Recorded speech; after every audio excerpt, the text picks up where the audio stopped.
тексермедім. Ер жеткен соң түспеді уысыма, қолымды мезгілінен кеш сермедім. Бұл махрұм қалмағыма кім жазалы? Қолымды төп сермесем өстермедім.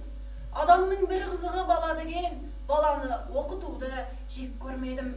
Баламды медресеге білдеп бердім, қызмет қылсын, шен алсын деп бермедім.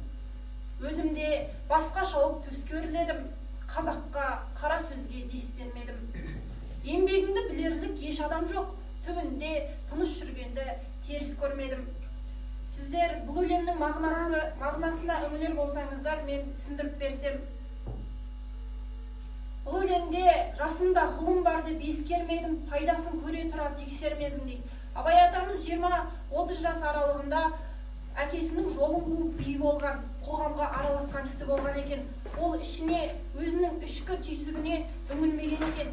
Содан кейін 40 жасқа келіп, қоғамдық өмірден шаршап, өзінің ішкі түйсігіне үңіліп, ақыл, білім, адамгершілік жолына, ақындыққа бет бұрған сәті еді.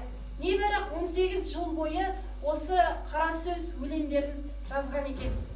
Бұл жерде баламды медресеге білдеп бердім дейді, қызмет қылсын, шен алсын деп бермедім дейді.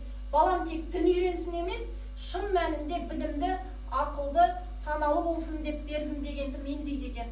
Абай баласын мансап, атақ үшін оқытпағанын айтады.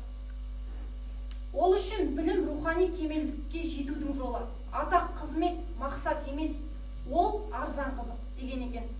Енді келесі менен кейінгілер болсын, ата-аналар балаларыңызға, өздеріңіздің балаларыңызға өзінің ішкі жүрегіне үңілгенін айтыңыздар. Ішкі жүрегіне үңілсін деп айтыңыздар.